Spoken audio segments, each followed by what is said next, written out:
What kind of effects have we got? Retouch on. What's this? Oh, green screen. Nice.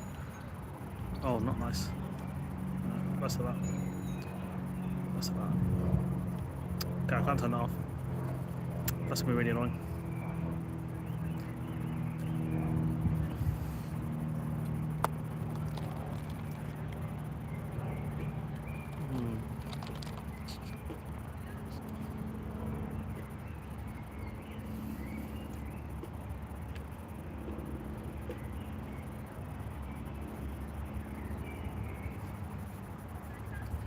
Yeah, this is not working. Can I? Oh wow, I can turn it into stuff. Oh, that's great. I love that. This is. I can't get this working on OBS, but I can get it on my phone. That's good to know.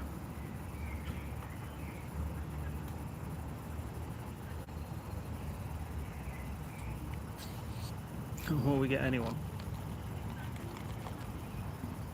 Ooh.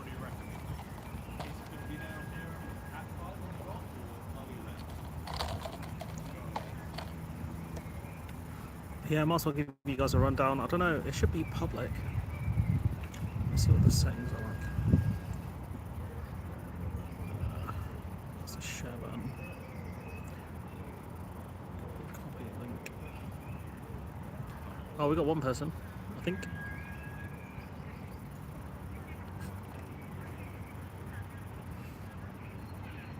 Got a couple topics to discuss. It's not the best angle. It does make my beard look good though.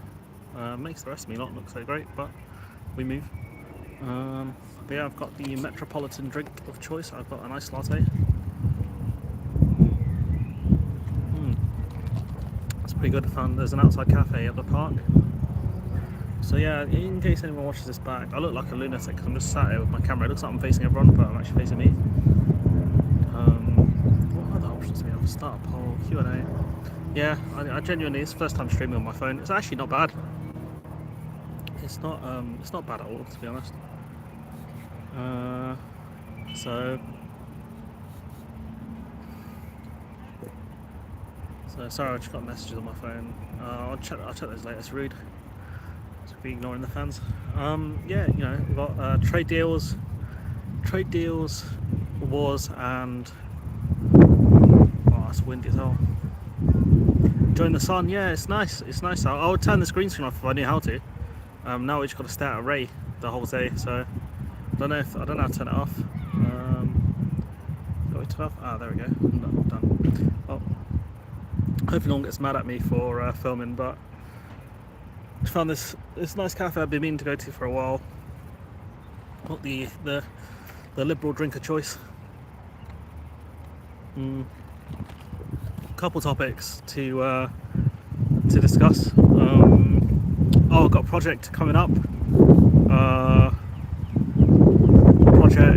Special project coming up. I'm gonna try and work on it this weekend. And yeah, the Sunday roast was a banger episode. As well, we had Max.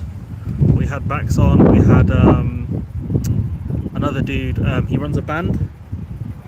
He's quite interesting because he's in Wales, but his accent was very American. If it gets too windy, let me know, guys. There's nothing I can do about it, but just let me know. Because it was fine for ages, and then suddenly out of nowhere, the wind's like, I'm gonna get this guy. The avatar's turned up, Bang, obviously, not Cora, and it's decided to throw a gust of wind at me. But yeah, it's quite nice, that one. I'm gonna try and make this a thing on Fridays. The games, the weeks I have board games, anyways. Because it's just free real estate. Honestly, it's free real estate for me. Because I've got about an hour to kill, and it's like, you know, I don't get enough time to put into YouTube anyways. And so it's just, you know, why not make use of this time? You know, I've got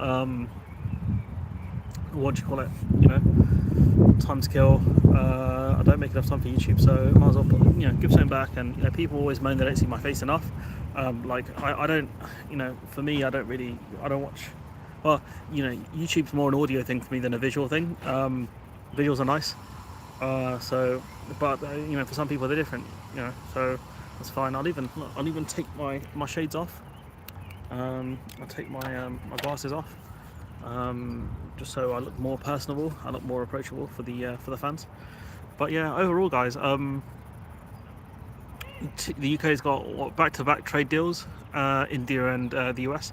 The US one's kind of a bust, purely because the US one's kind of a bust because I'm just thinking what time this cafe actually closes. That's a bit of a scary thought. The US one's kind of a bust, just because it's worse than the terms we had. But given that Trump changed the world, really. Sorry, I'm just self-conscious on camera. He changed the way things work. He with the tariffs and stuff. So that was something. But you know, is it that good? I mean, more cars to the US is good, obviously, but UK manufacturing is already pretty bad as is when it comes to cars. So I don't know how far that'll actually go long term. And then what else you got? You got US beef that's going to come in here now. Obviously, there's two different grades of beef you can get. You can get the high quality stuff or the low quality stuff. And the US does have high quality grass fed beef or grass fed cows. And that's the stuff people are trying to buy a lot more of. So that's the thing. 100% that's the thing. And so there's quotas. So there's a certain amount up to a limit. That's tariff free, I believe. And then after that, it'll be tariffed. The farming sector has hailed that as a really big win. It's a busted flush. Trump, yeah, he might change the deal. I mean, this is like, the bit where Darth Vader says, "Do not choke on your ambition" or something like that to one of the goons in Star Wars. And I agree. Like the UK should be careful. Take this win and be done with it. We're not going to be able to take the US beef. It's the internet stuff. It's the internet and it's the social media. And a couple other things that we'd have to be wary of. But these guys are desperate for growth. They'll do anything to grow the economy. And so what that means is, they'll take any crappy trade deal they can get. The India one's not awful. But I think it's not great in terms of boosting growth and things like that. And the UK being one of the main hindrances of an EU-India deal is a bit. It's a bit.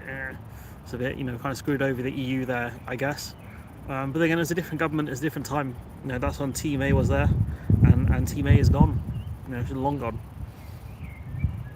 So there's that. I'm a bit mindful of the time because I've got about half hour, and then I should really get going. But I don't mind doing these Friday streams if you guys want me to. The weather's going to improve, so it's a bit windy out. It's not unbearable. It's very much jumper weather. But yeah, so what else is going on? So we've got that. We've got obviously the ongoing situation. If there's any topics you guys want me to discuss, actually go for it, because I'll probably run out of topics fairly soon. Has Trump not got control of any other deals? Has Trump not got control of any other deals the UK makes? I don't know if that's true. Can't start 6 now. I can't start 6. Board game start 6. Be playing Slay the Spy with the Mandem. So I can't. This is just an in-between work and board games, really.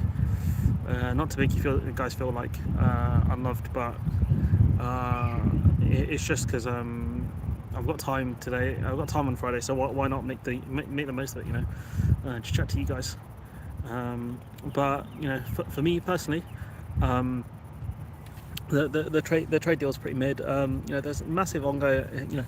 I'm not impressed. The India one's not impressive. There's no deal. The UK government website describes it as policy paper. Okay, yeah.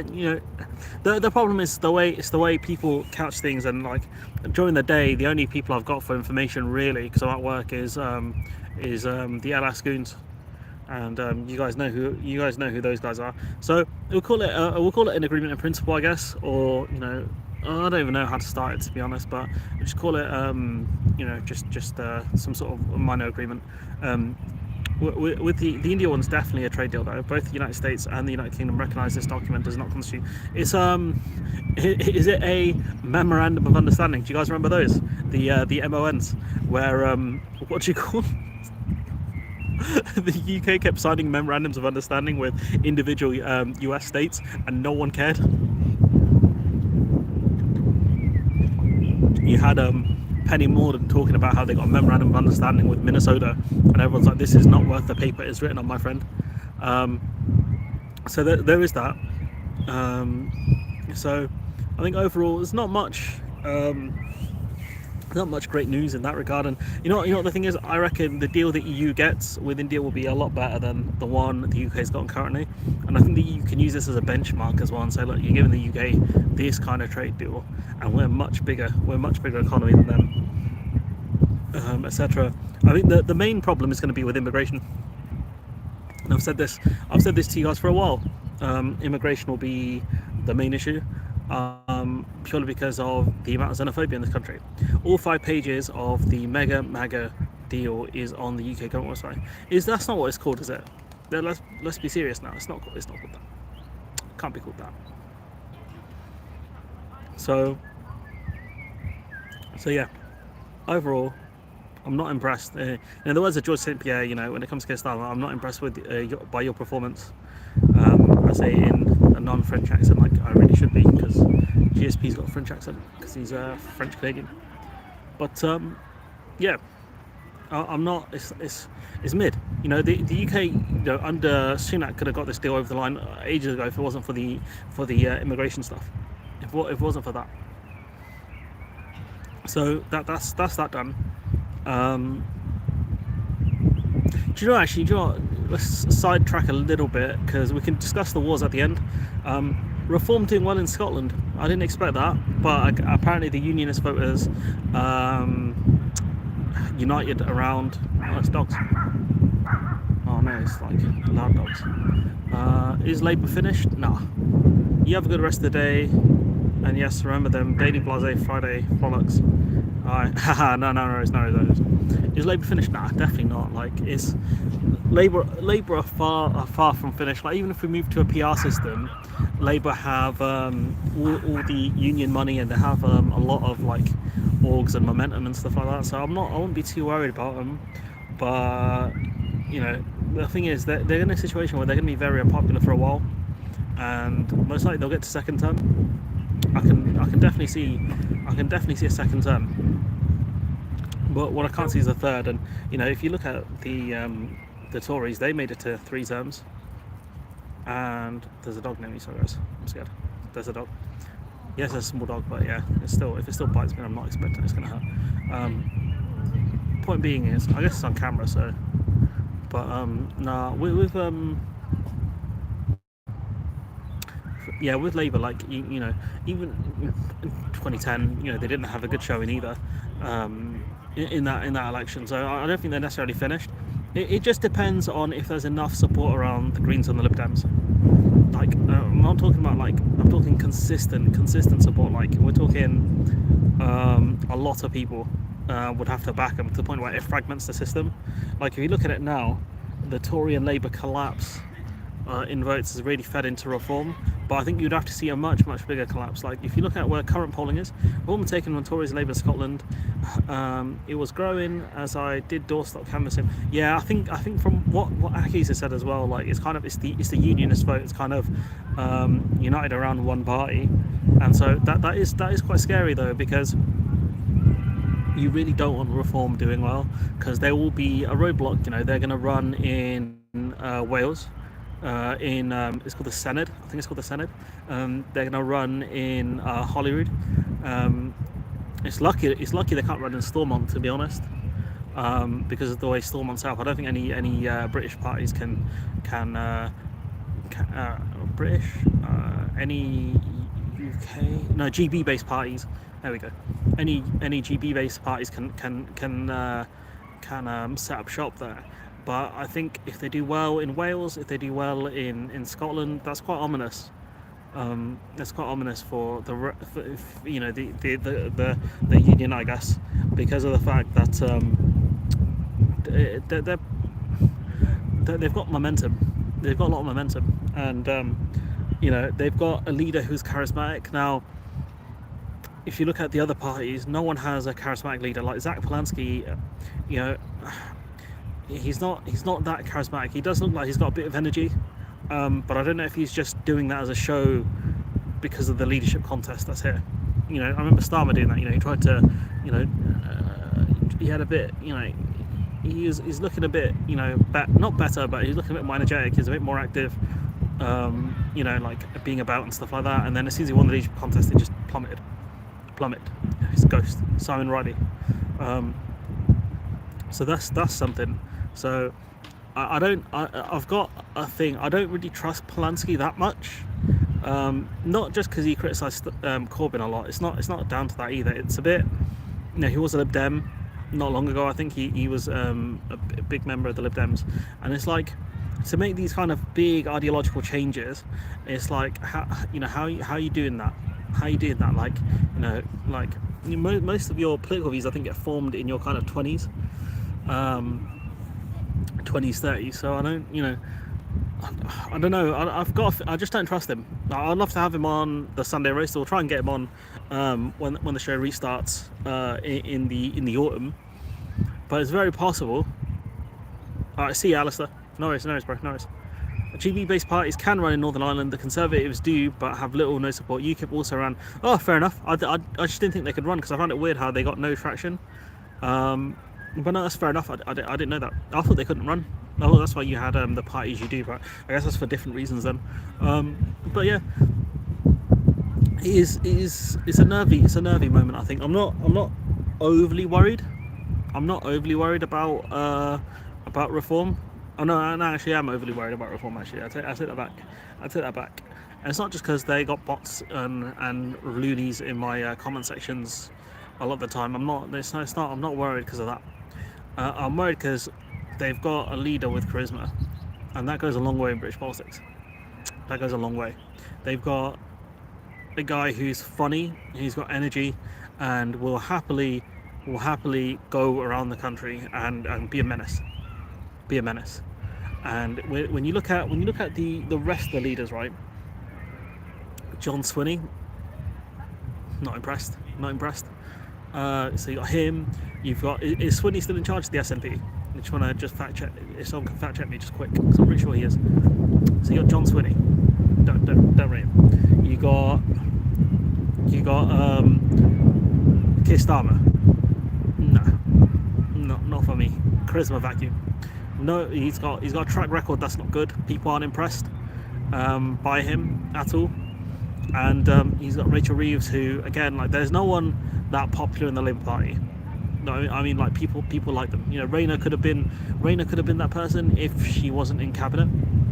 Rayner getting the the deputy prime minister role, or the deputy leader role, was a real problem, because of the fact that, you know, it's really hamstrung her, I think. And she's looking really awful. Like, I mean, like, from a political perspective, like, her brand is toxic. She gets briefed against constantly, and yeah, you know, it's just not good. It's not good at all, in my opinion. So we look at the rest, right? So you've got Starmer, whose track record is abysmal. It's not looking good for him. So he's having a torrid time. GB-based parties would split the unionist vote in first past the post. They tend to fare poorly in multi-seat. I wonder why, like, you couldn't have, like, reform or something like that. But then again, I guess people will vote for the parties that they've voted for historically, like the DUP, the TUV, and the other one. They just kind of switch between each other. Alliance being the only the differentiation there, I guess. So let's have a think. Who else we got? So we got, let's Starmer, Ed Davey. I mean, why they picked Ed Davey again is beyond me. Like, honestly, guys, who's like, you know what? Yeah, guys, let's get Ed Davey into the end of the season. Like, that was an awful choice. The people who made that decision should be ashamed. The people who picked Ed Davey to be there again should be absolutely ashamed of themselves. The guy's trash. He's straight trash. I'm just looking at the time. Who else you got? You got Ed Davey. You got trying to remember the other parties. Obviously, Caladenia, she's going. I don't know who the other. Adrian Ramsey. I've no honestly, right? Like Denya is good. Caladenia is good. Adrian Ramsey is there, there. He's like mid at best. Mid at best. I know nothing about him. Doesn't come across very strong. Is very weak. Very weak. So not him. So you got the Lib Dems. We've done the SNP. We've done the Green Party. Obviously, we've talked about Reform. Is there anyone I'm missing out of the main parties? Plaid. I don't. The guy who was there at the debates for Plaid during the election. He was alright. He was alright. Yeah, he was alright. The Welsh Labour Party, I think they're in a bit of a shambles at the moment because they had that situation last year where that guy, he won by like a really slim amount, and then it turns out he was taking bribes or something from water companies, and yeah, that didn't end well. That didn't end well for anyone involved. So there was that. There was that. So overall, like, you know, if you look at the situations in the party now, it's Reforms to win. Honestly, it really is. Like, they are really the underdogs in this situation, but also, you know, they've got a lot going from, a lot of momentum. Their main issue is going to be candidate selection. You know, stop picking idiots to run in councils. You know, the fact that they've already suspended a few councillors is ominous, because clearly they don't pay a lot of attention to who they're hiring. So that's a problem. That's a problem for them. And, you know, I hope that continues, because that's something that'll plague them. You know, they had that problem last time where a guy was, people, you know, he was throwing insults at people during a conference, and then people were just like, it got massive publicity. It's like, what's he doing? What's he doing? So that's going to be their main issue, because they're lazy. They don't want to put in the work. They don't like hiring good staff. So if they actually did bother to do that, there'd be a threat, a big threat. But, you know, they have the same problem that he's always had with UKIP and others. He keeps getting in nutters. He gets absolutely nutters in. Like, you know, maybe if he stole a bit from the Conservative Party, a couple of their politicians, he'd be right. But, you know, he's taken Andrea Jenkins. She's crazy. Andrea Jenkins is a nutcase. So you've got her. Then, you know, I don't know much about the MP they've gotten in Runcorn. I don't know what she's like. And then obviously you've got 30p Lee, who's 30p Lee, and then yeah, I don't know much else about the other people. So yeah, you know, I think Reform are very much the problem, and I think I can see Labour hemorrhaging votes to them a lot. I can see them hemorrhaging a lot of votes to Labour, to Reform Party. The question is, can the Greens and the Lib Dems really go out from the other side? That's going to be the big challenge, because that's the only thing that's going to push Labour to the left, is having the Greens in and having the Lib Dems in and really start kicking them. The Greens can do it through environmental issues and kind of the Green Revolution and stuff. And I think the Lib Dems can do it through social care and the NHS, which is ironic considering they were part of the government that really cut massively the NHS. So it would be ironic if they did push for that. So I thought it was someone from Mike. It'd be ironic if they did push for that, but yeah, we'll have to wait and see. Wait and see on that. And then what else is there? On that front, you know, like I said, Reform, big problem. We'll see in a couple of years, you know, if they can run these counts as well. That's going to be their true test, is what can you do at local government? Can you run it? Can you run it in such a way that is functional? And I don't mean just doing bogus legal challenges and what do you call it? Bogus legal challenges and you know, that kind of stuff. I mean, like, really, you know, put it in such a way that people are happy with the service provided, because local government is a slog. Local government is difficult, man. It's boring, it's tedious, you have to deal with annoying people, and, you know, these people are local, man. They'll run up to your door, they'll run up to your you know, the not the surgery or wherever, you know, the events and stuff, and they're pissed. You know, they changed my bin collection from weekly to bi-weekly, and I'm fuming. I'm fuming. And this is the kind of nonsense you deal with at a local level. You know, planning permission, all of this kind of stuff. So, you know, are they going to do that? Are they going to put the hard yards in? That's the question. The answer is, I don't think so.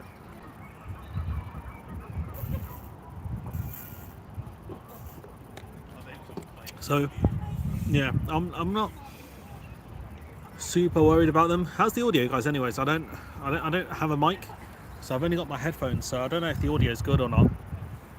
But yeah, it's too cold for a t-shirt. But it's too warm for a jacket. That's what I'm dealing with currently at the moment. That's what I'm on. But overall, yeah, reform are the question mark, the riddler, shall we say, riddle to be solved by Starmer. You know, I wasn't too impressed with Goodall saying, you know, oh, we need to make sure, you know, they're a real party, or, you know, we're going to put scrutiny on them and whatnot. It's like, bro, you should be doing that from the start. The reason why Reform are doing so well is because the media refuse to do their job. They always have done. They always let that group of people get off easy. I don't know. Ooh, sunlight kind of flickering through. That's cool. They always let them get off easy. I don't know why. You know, they have ample opportunities to ask how you're going to pay for stuff, or, you know, how you're going to fill the jobs vacancies. If you cut immigration to 1 in 1 out, that kind of stuff. Where are you going to get the money for the legal challenges? You know, if you're taking the government to court, you know, and the government, no joke, they got big lawyers. You know, no, not Lord Panic. You haven't got a Lord Panic, but you've got other lords and stuff who can represent government potentially, or you've got, you know, government lawyers who can do a good job. So it's like, where you get the money at a council level to fund a legal challenge against the government. So you're talking about a double waste of taxpayers' money here in order to fund these legal challenges and these injunctions. So it's like, where are you getting the money from? You know, that's the question. It's not going to be reforms lawyers doing it. It's going to be Dunstable Council or whatever, or it's not Dunstable. Which council did they take over? I can't remember, but you get the point. You get the point. It's not about the specifics. You get the intent, which is they got the piece for it, and so they're going to waste a lot of money doing this. And the help of Dominic Cummings. Or is Cummings involved in helping Reform out? Because they hate each other. I've got a feeling they really don't like each other.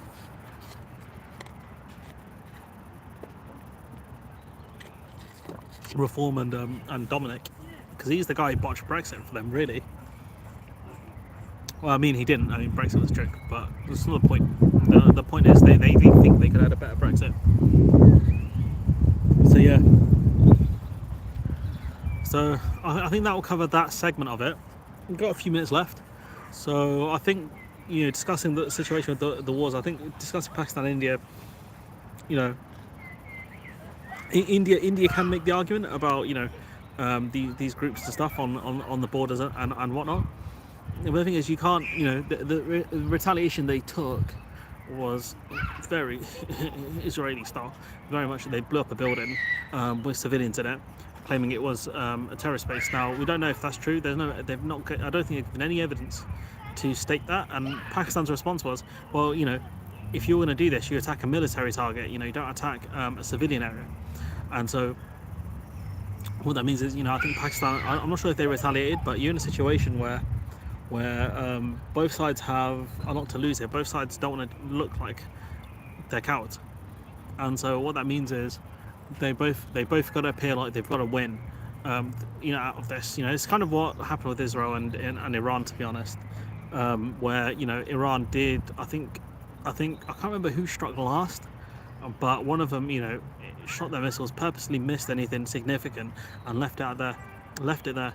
And I think that's what will have to happen between these two. You know, they gotta both sides got to appear like they know that they didn't lose, because India have cut off water supply to Pakistan, which is, you know, a humanitarian disaster, because Pakistan's very reliant on that water. And it's also, you know, that is also, in my opinion, that should be classed as an act of war, to be honest. Cutting off, you know, such a vital thing to a civilian population. Like, how is that going to help win the war? It's not. Unless you're hoping that, I suppose not weed. Unless you're hoping that people in Pakistan rebel against their government, which, you know, is very unlikely to happen, because they're going to blame India for this. That's what's going to happen. Oh, someone's playing music. I'm cooked, guys. It's going to get copyrighted so fast. But yeah, so the situation over there is dire, and I think I'm hoping it de-escalates. You know, the fact the UK just signed a trade deal with India, hopefully that doesn't cover weapons, because then will be involved in yet another conflict, which, you know, the UK's hands seem to be involved in many of these conflicts, from Ukraine all the way to Gaza, all the way to India.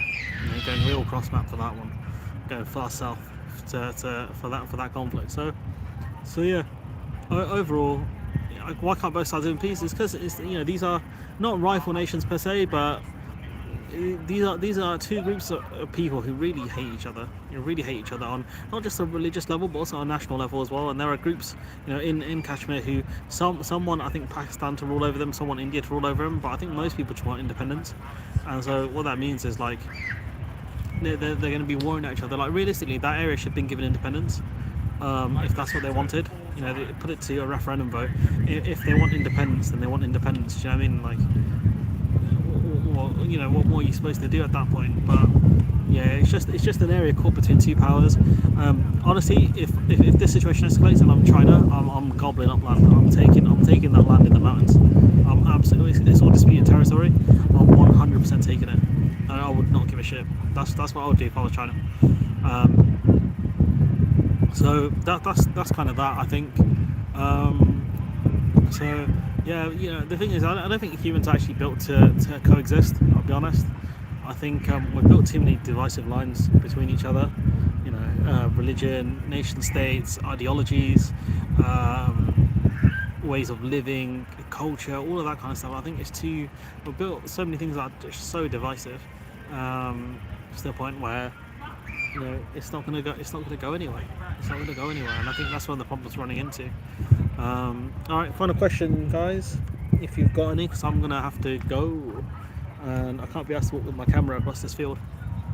I don't have my camera on my phone. So yeah, we'll go final 1-2 questions if you guys have got them.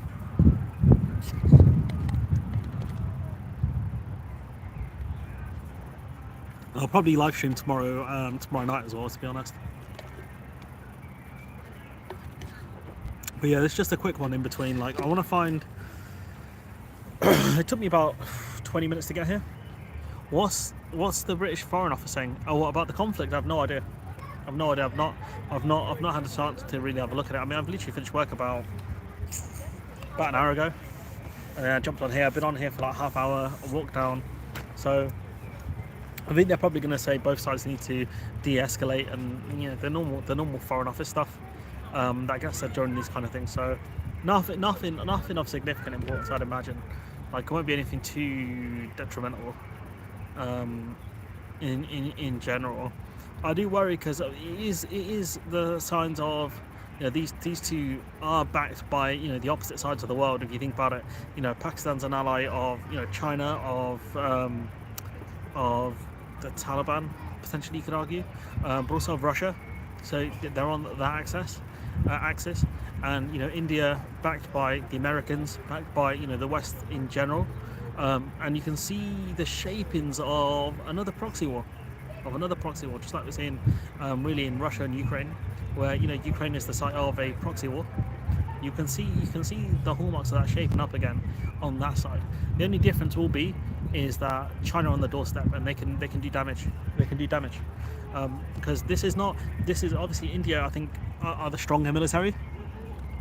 India the stronger military in this situation, but both sides have nuclear weapons, true, but Pakistan are no pushovers, and that's what makes it ropey. Because if India do invade, unless they go in very, very quickly and gobble up a lot of land, okay, that's one strategy. Can you hold on to the land? Can you hold on to it without people rebelling? Are you going to be able to supply those people food and aid? Because if you can't, they will fight you. If you're seen as being too heavy-handed, they will fight you. If you're too soft on them, they will fight you. And so, like, what's the plan? Unless you go for a really quick surrender, or you go capture the government straight away, and even then, you risk splinter groups. You risk lots and lots of other issues. The only saving grace really is that the Taliban are going to jump the border and try and back Pakistan. That's about it. So overall, like, it's not positive news all round for kind of the geopolitics, I guess, on the world stage. There's not much going on that's good. There's an American Pope, which people keep talking about. Pakistan have got nothing. They have lots to lose. They've lost access to a major source of water. They've lost access to that. They can also, get absolutely cooked by the Indian military. There's always, people always say like in a conflict or in a situation you've got nothing to lose, but you always have something to lose. The current government could be booted out, and, by a foreign military or a domestic militia. You always have something to lose in a conflict. That's the way of the world. So yeah. Anything else, guys? You guys want to discuss? There's not too many here, so I don't think we'll get too many comments in. But I think if I make this a weekly segment, hopefully we'll get more people in. Like, last week's live stream had about 30 people, I think. Capped out about 30. So I guess it's Friday evening. Like, people are still at work as well. It's not really the best time slot, recently, but it's the one that I'll do. It's the one that I'll do. But yeah, you'd always have something to lose in a conflict, 100%. There's a plan B option. There's a cafe near where I'm going to next, but I'd have to film inside because it's right by a busy road, and so I don't know how viable that will be as a location. I think this area is nice. It's not too far from the card store. I think it's like a 15-minute walk to the card store, which is not bad. But yeah, no, I think we'll wrap it, unless Wide Bleak, you got one more question I can do?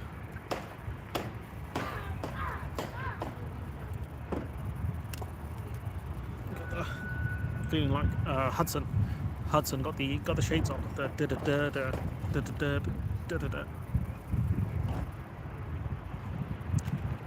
Oh, that's much better. But yeah, I guess we'll call it a day, guys. It's been nice. Thanks for keeping me company. Hopefully we can build the stream up into get more people. Maybe not. Who knows, innit? But if you're bored on a Friday after work, or whilst you're in one, you know where I am. But yeah, I'll catch you guys hopefully next week. Bye bye.